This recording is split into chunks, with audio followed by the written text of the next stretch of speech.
How's that looking, guys? Is my screen shared? Looks good. All right.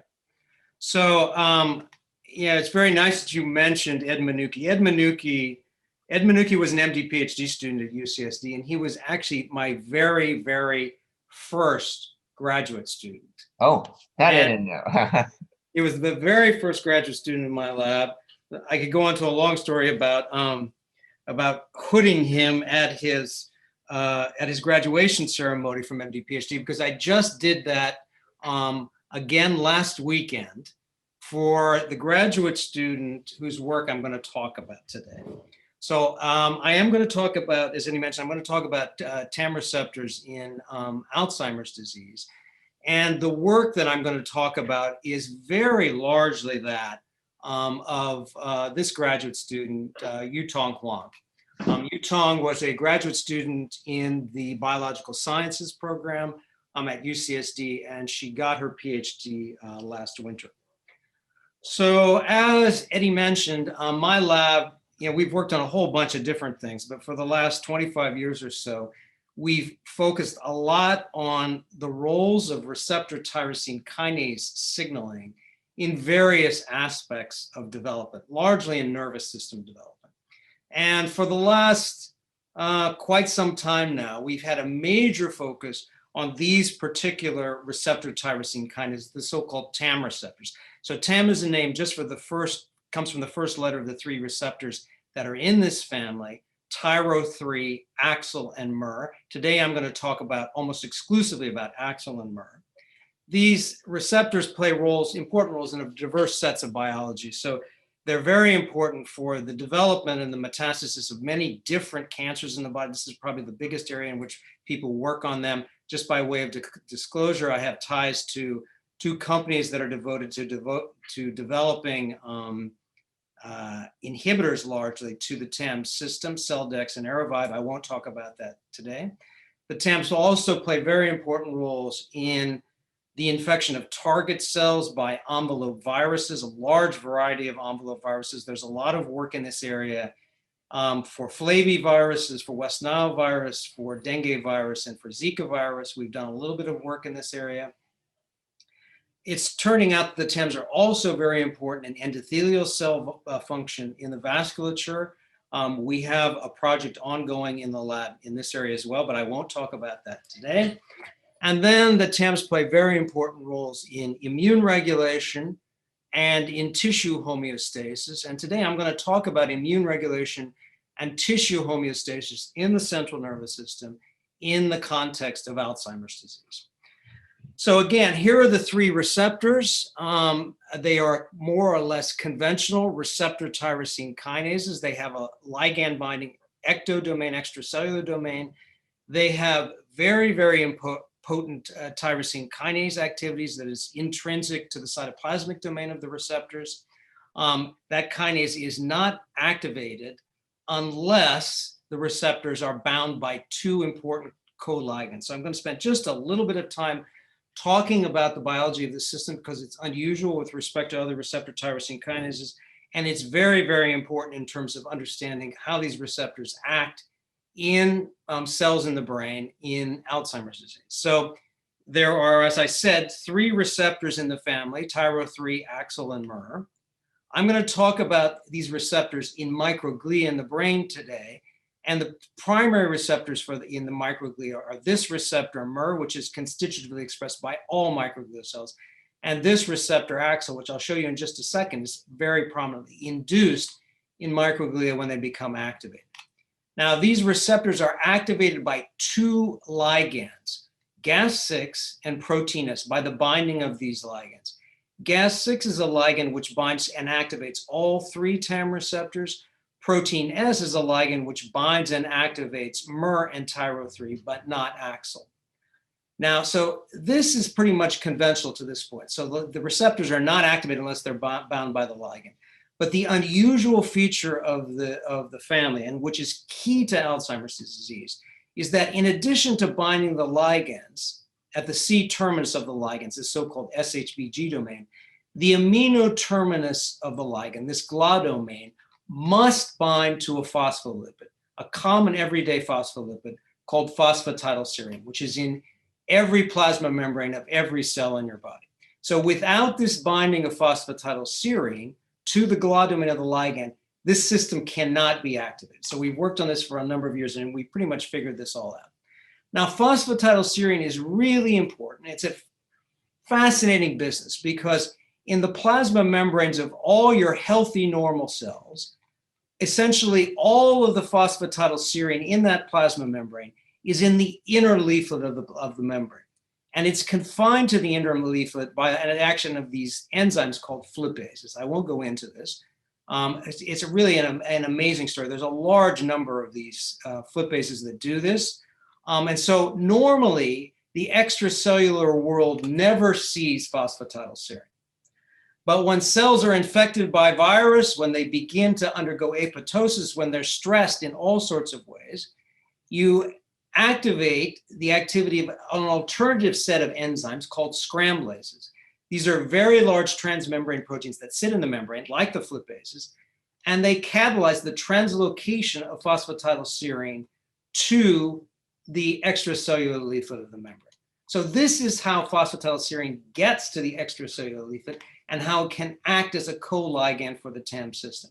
So this is a general signal, basically, a very fundamental basic signal in cells for stress events or for death events.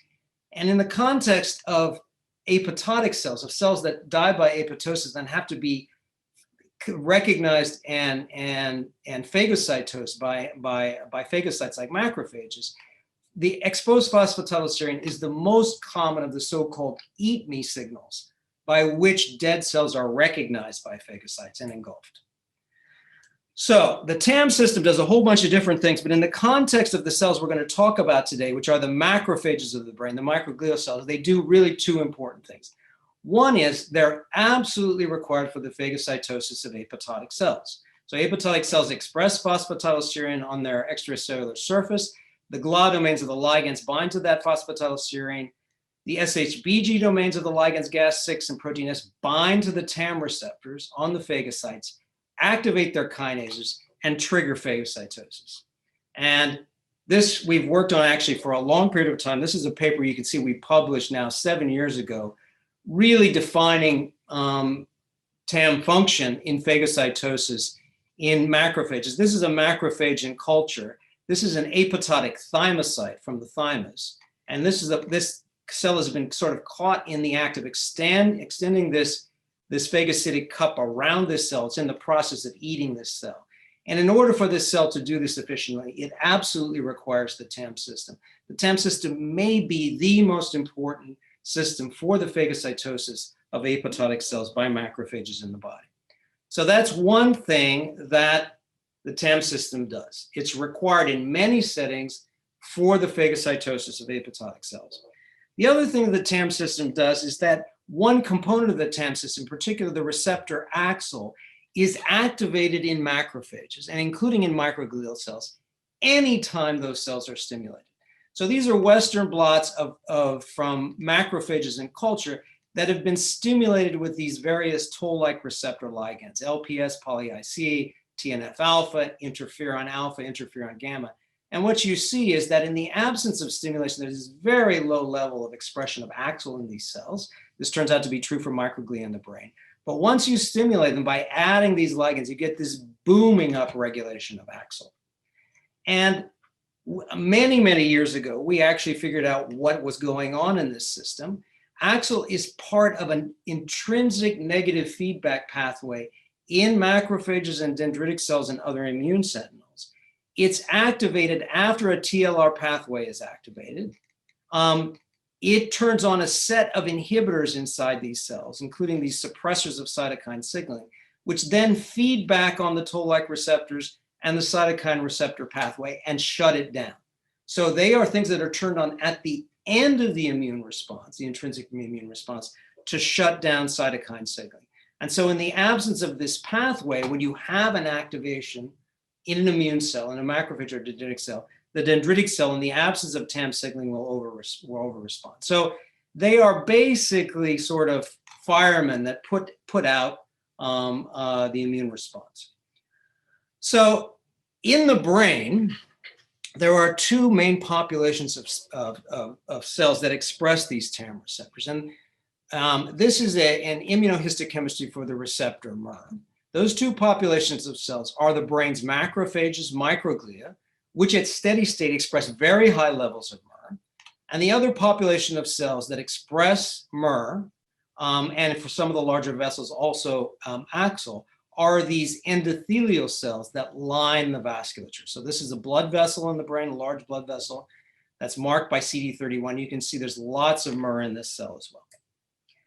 So in the microglia in the brain, we a number of years ago showed that these functions that I talked about, phagocytosis of apoptotic cells and immune suppression, were important for several different areas. So for example, in places in the brain, in neurogenic regions of the brain, like the subventricular zone, where you're continuously generating new cells and lots of cells are dying, if you don't have AXL and MER in this region, you have a huge pileup of apoptotic cells in these regions, and cleaved caspase 3. So these are marked by cleaved caspase 3 here. So the TAM system is very, very important for recognizing and for engulfing for apoptotic cells by phagocytic microglia in the brain. And we show this in a paper now, which is published, as you can see, 5 years ago. So we've been interested in the function of these receptors, of AXL and MER, in the context, in both microglia and in endothelial cells. I'm only going to talk about microglia today, in the context of Alzheimer's disease. And the main reason for that is that several years ago, a number of groups, well, first of all, I should make the point, this, I guess everybody in this audience probably knows this, that there's this very high level of expression at steady state of MER in all microglia in the brain. And we now know that many of the genes that influence the course of Alzheimer's disease, its progression, its development, a good example is the TREM2 gene, are expressed predominantly or exclusively in the brain in microglia, but not expressed in neurons. So several years ago, people were looking for various biomarkers for the development of Alzheimer's disease in human populations, kept coming across this one of the TAM receptors, AXL. So monitoring the levels of soluble AXL ectodomain, for example, in this paper, in cerebrospinal fluid. So when the AXL receptor is activated, a set of proteases are also activated that cleave the ectodomain from the surface. And so this ectodomain shows up in body fluids, and it can show up in cerebrospinal fluid, can actually also show up in plasma. And so elevated levels of the AXL protein in cerebrospinal fluid were found to correlate with A beta deposition in Alzheimer's patients, with the accumulation of dense core plaques in Alzheimer's patients over time. And so AXL itself turned out to be one of the best predictors for this progression. Similarly, people have started to look in Alzheimer's disease itself and in mouse models of Alzheimer's disease that I'll talk about in just a second, for genes that are very prominently upregulated in microglia that are associated with amyloid plaques in Alzheimer's disease. And again, they kept coming up with AXL, right? So in this paper, which I can't find the date on this, but oh yeah, it was published about 4 years ago. This is one of these. This is actually in microdissected tissue from around plaques in Alzheimer's patients. This has also been done, as I said, in mouse models. And so you saw this big upregulation of AXL. So AXL kept turning up. It is a property, as I said before, in all macrophages. I showed you those Western blots. It is a marker for a response to any inflammatory stimulus. And as I'll show you in just a second, in fact, AXL is very, very dramatically upregulated. So we wanted to study this. We've done a little bit of work in human material that we actually got from the Alzheimer's Disease Research Center at UCSD. But most of the stuff I'm going to tell you about today are experiments in amyloidogenic mouse models. And we've done this in several different models, but all the data I'm going to show you about today are in one of the APP-PS1 mouse models that carries Swedish mutations in the Alzheimer's precursor protein, also carries mutations in presenilin 1. So this is a very, very widely studied mouse now. It overproduces A beta peptides over time.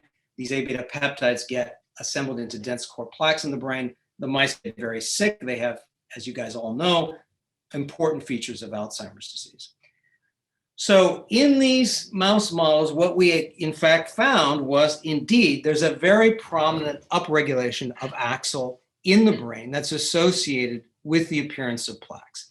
So if you stay in a normal, healthy human brain or a normal, healthy mouse brain, you see almost no AXL in the microglia because the levels of AXL expression in healthy, steady-state microglia are very, very, very low, and you can't see them by immunohistochemistry with a Western blot. But if you look in these guys, these APPS1 mice, at 9.5 months where they have a bunch of plaques that you can see with this antibody to the human APP protein, that where these plaques are assembled, and you can identify the microglia with this microglial marker IBA1, there's this very dramatic upregulation of AXL, but this upregulation is only seen in microglia that are in close contact with the plaque. So this blow up down here, this is an IBA1 positive microglial cell that is not AXL positive. It's right next to a plaque marked by 6E10, but it's not touching the plaque. So you need intimate contact of the microglial cell, and you get this dramatic upregulation of AXL. I'll show you quantification for this here. So if we actually look at this, Yutong went through these and actually measured mean fluorescence intensity in microglia that are either plaque associated, that are actually touching a plaque, or non-plaque associated. You see over developmental time in this APPS1 mice, this very dramatic upregulation in AXL protein levels in these cells. And this only occurs after you start getting plaques in these mice. So in these mice, you can reliably detect plaques at around 5 months or so. And after this time, you get this very dramatic upregulation. So you have high upregulation of AXL in these cells. This is what other people had seen. What other people had not seen is you also have very high upregulation in the tips of these cells around all A beta plaques in the brain. So this is expression of Gas6, one of these two TAM ligands. All right. So if you look carefully, these are stained, the same section stained with either 6E10 to see the plaque or Gas6. You see that every plaque is decorated with Gas6. Right. This had been missed previously in analyses of these amyloidogenic models because people had been analyzing mRNA, and it turns out that over the course of disease, I'll show you in just a second, the level of the Gas6 mRNA doesn't change over time. This Gas6 upregulation that you're seeing in the plaques here, decorating all these plaques, is actually tied to the AXL upregulation that I just showed you. And this is a feature that we actually knew about previously. So it turns out that in all normal tissues, in all normal human tissues and mouse tissues that express AXL, every AXL positive cell is also Gas6 positive. And in fact, Gas6, the ligand, is constitutively bound to that receptor in all tissues. So we showed this a number of years ago. For example, the red pulp macrophages in the spleen, those macrophages are normally strongly MER and AXL positive, and all of the AXL positive cells are Gas6 positive. But if you knock out if you knock out AXL, you lose all of the Gas6 protein expression, even though you don't change the Gas6 mRNA. So people who've been doing single cell RNA-seq analyses of microglial genes that change in an amyloidogenic mouse model, or even in humans now, they miss this Gas6 decoration of the plaques because the Gas6 mRNA levels don't change. So here's a really nice example of this. So if you look in a healthy, normal brain, or actually in an AXL-MER knockout brain that doesn't have APPS1, there's no Gas6 that you can see with an antibody, right? Even though if you look in this brain, there's tons of Gas6 mRNA in neurons and in microglia. Microglia express a pile of Gas6 mRNA. But in the absence of AXL, the Gas6 protein that's made, that's not stable. Now in APPS1, because you have all of these plaques, which are AXL positive, all of these plaques become Gas6 positive. But if we take this same mouse and we knock out AXL, Now this Gas6 signal is very largely lost. If we knock out both AXL and MER, all the Gas6 signal is lost. And this is quantified over here. You see this very, very dramatic loss of Gas6 protein, even though the Gas6 mRNA level doesn't change, right? So this is a very important point. And some of the stuff you really just can't look at mRNA in cells. You've got to look at what's going on with protein. So we have upregulation of AXL. We have upregulation of its ligand Gas6. We also have around these plaques, even though all the microglia normally express MER, we actually have a modest upregulation in MER protein as well, specifically associated with these plaques. We've quantified this upregulation. It's about a threefold upregulation. So you've got the two receptors upregulated. You've got the ligand Gas6 upregulated as well. We don't have good antibodies to look for the other ligand protein S in the mouse. They're just not available at this moment. But proteomic analysis in the mouse and in humans as well suggests that protein S is also upregulated. So it's very likely that all the plaques are decorated with both TAM ligands, Gas6 and protein S, and we have upregulation in the microglia of the two receptors. These same cells that upregulate AXL and MER are also the cells that upregulate TREM2. So if we look at a plaque burdened brain, actually we don't have plaques on here, but you see this upregulation of MER is associated with plaques. These same cells that upregulate MER are also the cells that upregulate TREM2. So these activated microglia have all the upregulation of all the components that you would expect.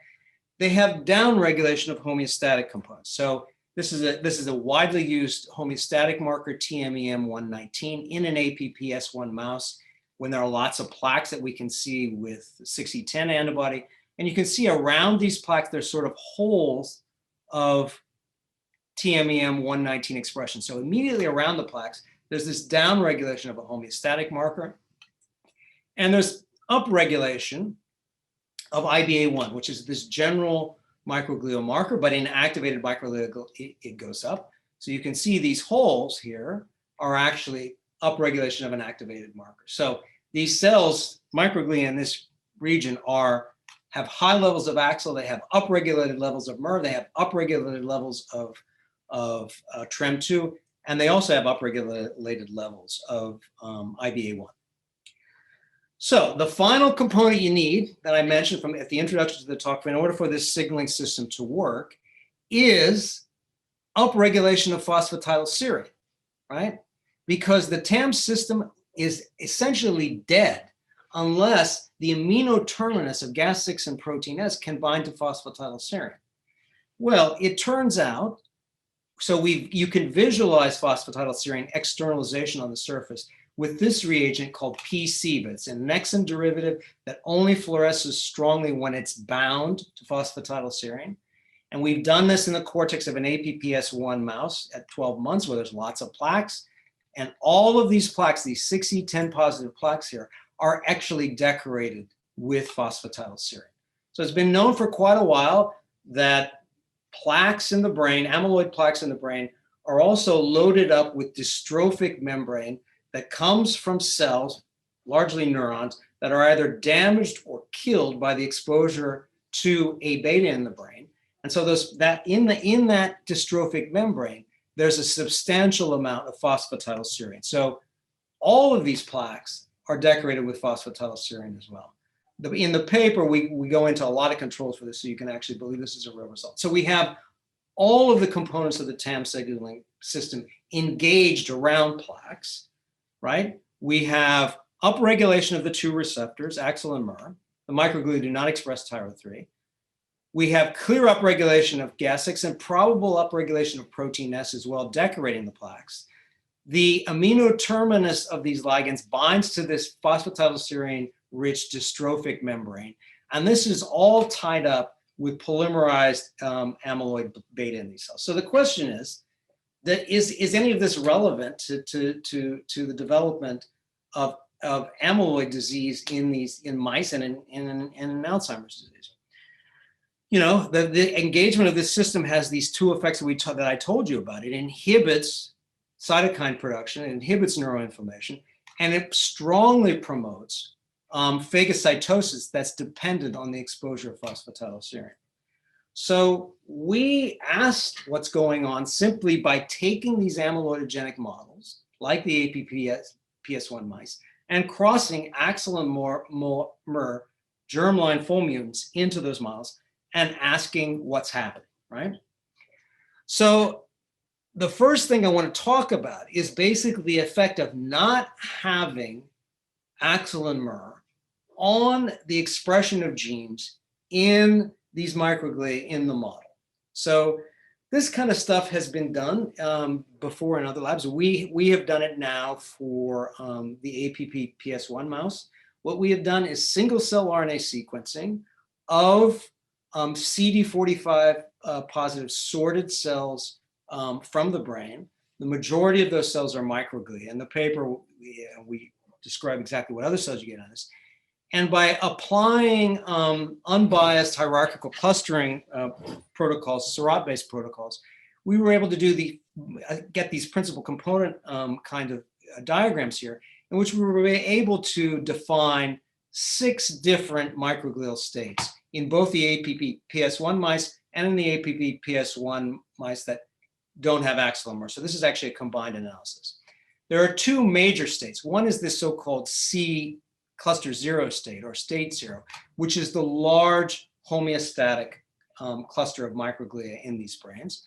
And the second is this cluster 5, which is largely the activated cluster. So as I'll say in a bit, this cluster is largely non-plaque associated microglia, right?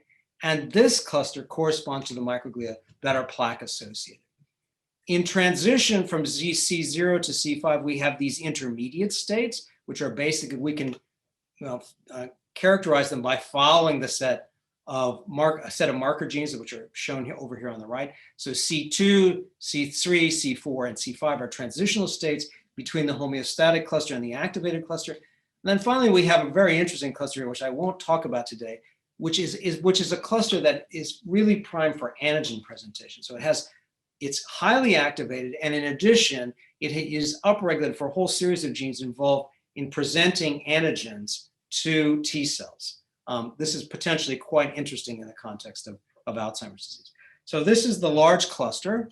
It goes from, as I said, largely from C0 to C5. Those are the 2 big clusters. Within these clusters, the expression of AXL and MER is about what you would expect based on what I told you before. So MER is essentially expressed in all microglia. So this is expression of MER mRNA by single cell RNA sequencing in individual cells, going from cluster 0 to cluster 5, and it's basically everywhere. Whereas AXL is largely associated with activation of cells. There's some expression of AXL in the homeostatic cluster. It's consistent with that low level of expression you can see with antibodies, but many cells where it's very difficult to detect much of any mRNA. However, when the cells become activated, now consistent with what I showed you before, AXL becomes very, very prominently upregulated. It's quite easy by going through a large list of genes, some of which we've already known, either mark the homeostatic state 0 cells or the activated state 5 cells to easily segregate these 2 populations. So, quite well-known genes like this P2RY12 receptor, this purinergic receptor, which a lot of people use for expression for marking homeostatic microglia. If you look at the scale down here. So this receptor is actually quite highly expressive across all cells we sample here, and it's very dramatically downregulated when you go from the state 5 cells. And then you have, other very well characterized genes like ApoE, which is at a relatively low level in all these state 0 homeostatic cells, and gets very, very dramatically upregulated in the state 5 cells. So it's quite easy to do this. In general, our characterization looks very, very similar to, sorry, I'm going to take this out here so I can see my slides. A quite well-known single cell RNA-seq analysis was published by Ido Amit's lab in 2017. And in general, our activated cells in cluster 5 look very much like his so-called disease-associated stage 2 or DAM stage 2 microglia that they analyzed in another amyloidogenic mouse model, the 5XFAD mouse model. So in general, we have these two things. Now, very importantly, we can conclude from the single cell RNA-seq stuff that in contrast to, for example, of similar analyses that have been done when you cross TREM2 mutants into an amyloidogenic mouse model, knocking out AXL and MER does not change the cluster profile that we generate. So knocking out an AXL and MER does not have very broad effects on the progression of microglia to activated states in the APP-PS1 mouse in the way that TREM2 does have on the progression of microglia activation in the 5XFAD model. So in 5XFAD, if you knock out TREM2, you actually very, very substantially blunt the ability of the cells to develop to this so-called DAM stage 2 or fully activated 2. So we don't see that with AXL and MER, right? We get the same sets of clusters whether we have wild type AXL and MER or whether we knock out AXL and MER. You can see the clustering profiles is exactly the same. What we do see, however, is that the upregulation of genes that are normally upregulated in the cluster 5 cells in the APP-PS1 mice is very broadly blunted. So the microglia are very broadly blunted in their ability to upregulate these genes. So the red curve here is sort of a standard curve here. And what you can see is that all of these curves, if you're looking at APP-PS1 state compared to the ones that don't have AXL and MER, these genes, the response of these genes is all very, very much blunted. In contrast, genes that are normally downregulated, right, in going from homeostatic to activated, those genes, the downregulation of those genes is also blunted. So not having AXL and MER in the microglia is blunting the transcriptomic response of the microglia to the presence of plaques in the brain. Does it have any other really functional effects on these plaques? In order to do this, we turn to two-photon and multiphoton imaging of the interaction of labeled microglia in the brain, this is live imaging, with labeled plaques. And in order to do this, we very much relied on the expertise of my colleague here, Axel Nimrian.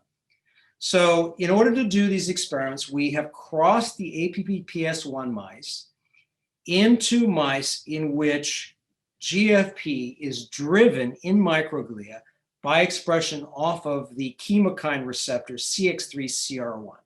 So these are sort of complicated genotypes here. You have a CX3CR1 hemizygous mice, GFP hemizygous mice, so that all the microglia in the brain are green. And in this particular image, the green is now white, so to make it a little easier to see. So all the white cells you see here are microglia. Then we have labeled all the plaques in the APP-PS1 mice with a methoxy-XO4 dye. So this is in this large family of dyes like thioflavin S, thioflavin T, Congo red, that intercalate into the beta-pleated sheets of dense core plaques and stain them. So we're staining dense core plaques here with methoxy-XO4 here. And then the mice are also, in addition to being APP-PS1, are either wild type for AXL and MER or have AXL and MER knocked out. So this is a side-by-side. The guy on the left is wild type for AXL and MER. So I want you to, before I play the movie, just look at the difference between these fields, right? So all the plaques, pretty much all the plaques on the left side, the microglia are all glommed onto the surface of the plaques. For many of the plaques, it's actually hard to see the plaque because they're covered up by microglia, okay? In contrast, on the right, many of the plaques are unattended by microglia, all right? And if you look more carefully also, these microglia have an activated amoeboid morphology. These microglia look almost like normal microglia. They're highly ramified. They've got lots of processes, and I'll show you just now, these processes are also highly active. So this movie is looping over about 90 minutes up here in both of these fields. And what I want you to see is just, for example, if you look, for example, at oh, I don't know, this microglia here, which is very close to a plaque, this microglia here, which is right next to a plaque. Look at how it's extended all of these processes. This is like a wild type normal microglia. It's behaving as if it doesn't even know the plaques are in the brain. In contrast, Yutong calls these cells angry microglia. You see, they're not really moving around very much. They don't have really much of any processes. The processes are much less modal, and they're stuck to the surface of the plaque. So this movie really illustrates the behavior. We've extracted huge amounts of data from these movies, and I'll show you some of that data now. So if you just, for example, look at how tightly the plaques are bound by microglia. Here we've colored microglia based on whether they're touching plaques, they're 0 to 5 microns to the plaques, or they're away from the plaques, they're 5 to 20 microns from the plaques. In just an APP-PS1 mice, most of the microglia, a large number of them, are stuck onto the surface of the plaques. Whereas in an APP-PS1 mouse that has axonal Mer knocked out, a lot of the plaques are unattended. So we've quantified this. We've quantified lots of features on this. If you just look at the number of primary processes. So when a microglia is activated, it reduces its number of processes normally. This is the number of processes. Oops, sorry. Go forward to this. This is the number of processes you have in just an APP-PS1 mice, because the number of processes has been reduced. This is elevated when you knock out axonal Mer. So they have more processes. If you look at the total length of the process, the total length of the processes is increased also when you knock out axonal Mer. If you look at how the processes are polarized toward the plaque, I won't explain this for interest of time.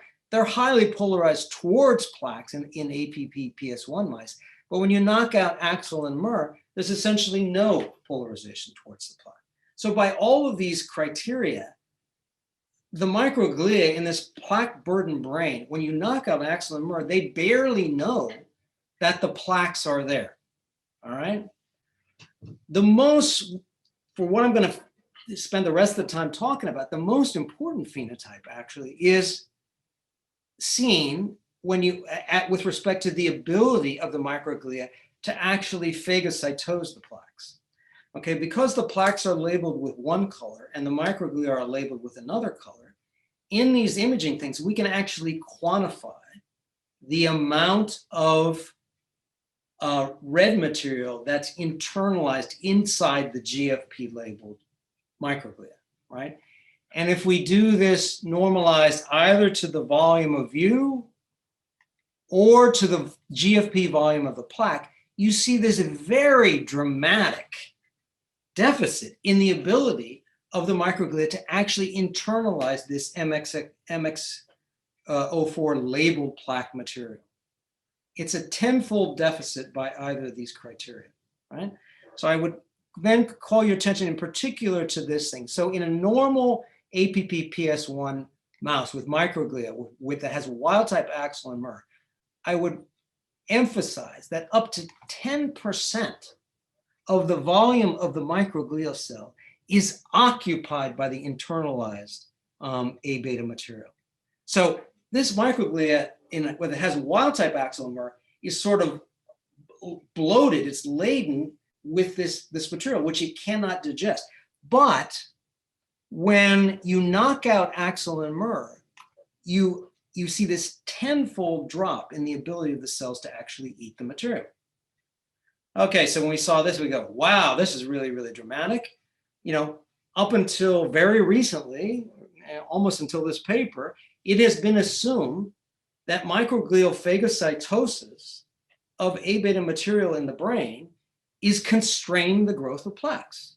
Microglia eat this stuff, you know, which appears in the brain, and that should constrain the growth of plaques. So we anticipated that because we had this, you know, this tenfold deficit, that we should, when we actually quantify the number of dense core plaques in this brain, we should have tenfold higher levels of dense core plaques in the brain. Well, our first indication that that was probably not going to be the case was just by looking at imaging volumes from the 2-photon imaging. This is sort of a typical number of plaques we would see in an imaging volume from, you know, a mouse that's 16 to 18 months old. It's got lots of plaques in layers 1, 2 of its somatosensory cortex. We see all these plaques. And when we look in the same kind of imaging biology in the APPS1 mouse that doesn't have axonal MER, we didn't see a lot more plaques. We actually typically saw fewer. And so we quantified this, UTOM quantified this, using thio-S staining of dense core plaques. She did this systematically across time in APPPS1 mice and in APPPS1 mice that don't have axonal MER. And this is just an example of the sections that she quantified. And if you just look at this section, these two sections, you're going to see there's certainly not 10 times more plaques here than there are here. It's actually quite apparent there are more plaques here than there are here. And when we did this quantification, we didn't see 10 times as many plaques in the APPPS1 mice that didn't have axonal MER. We saw 40% fewer across the full course of development of disease. So this really surprised us. This is certainly not what we expected to see.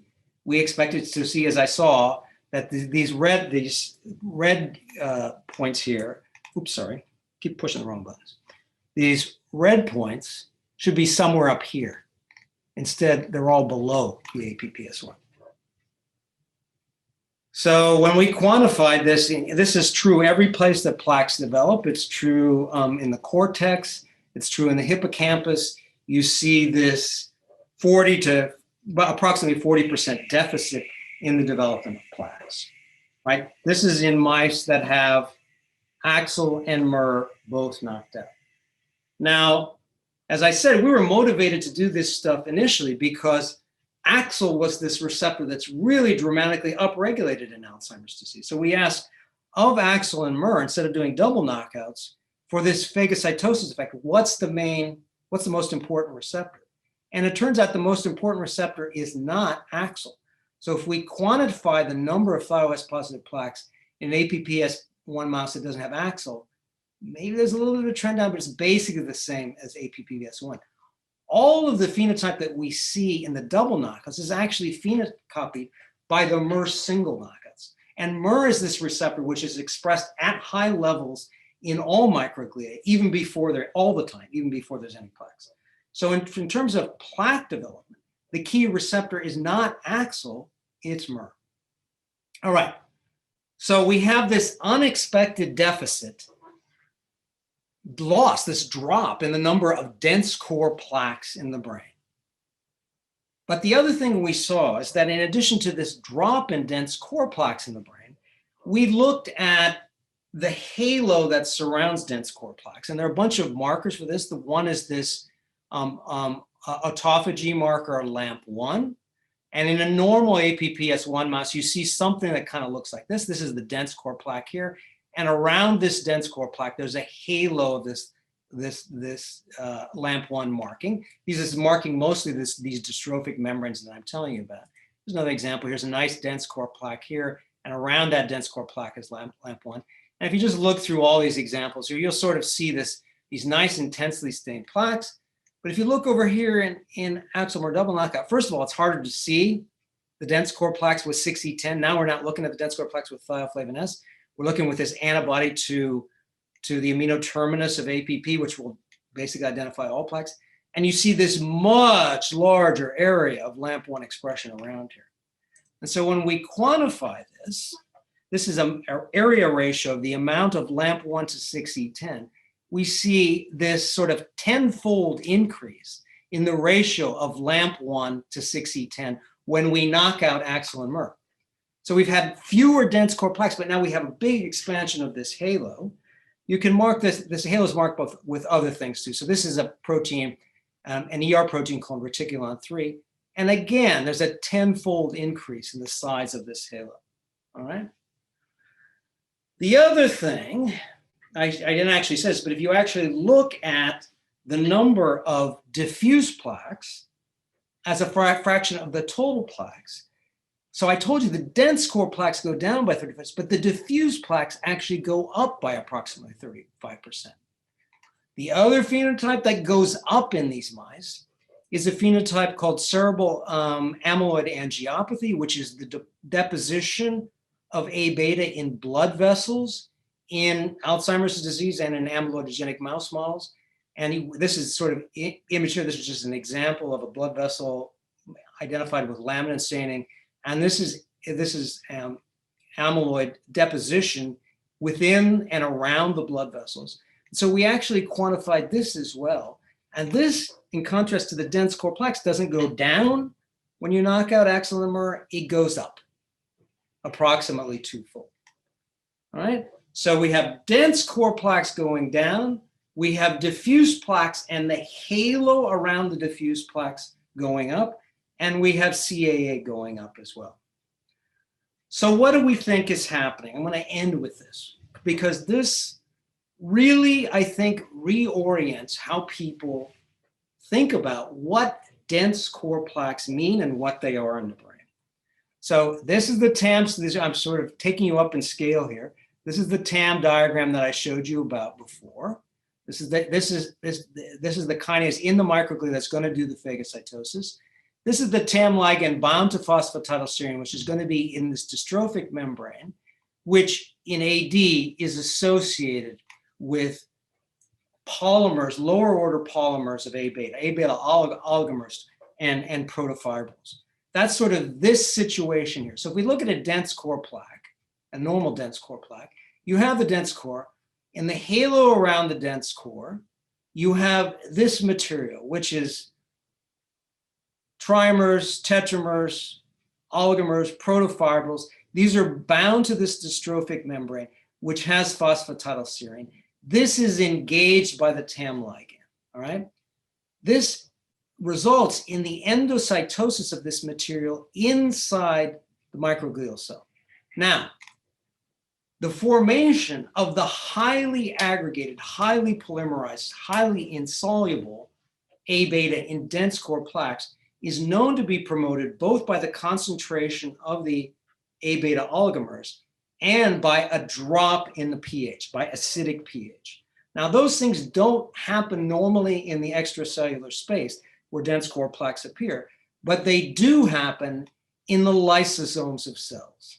So our model is that once this stuff is internalized, it moves to the lysosomes of the microglia, where it becomes highly, highly aggregated, beta-pleated sheet, thio-S, thio-T, Pittsburgh compound B staining A beta material.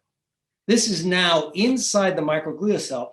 And I showed you, this can account for 10 to 20% of the volume of the entire cell. So it's a huge bolus there. This makes the cells either very sick or it kills them. So they either exocytose this material or the microglia die. And then this gets deposited into the dense cores of growing plaques. And in our model, this is how dense core plaques are actually built, right?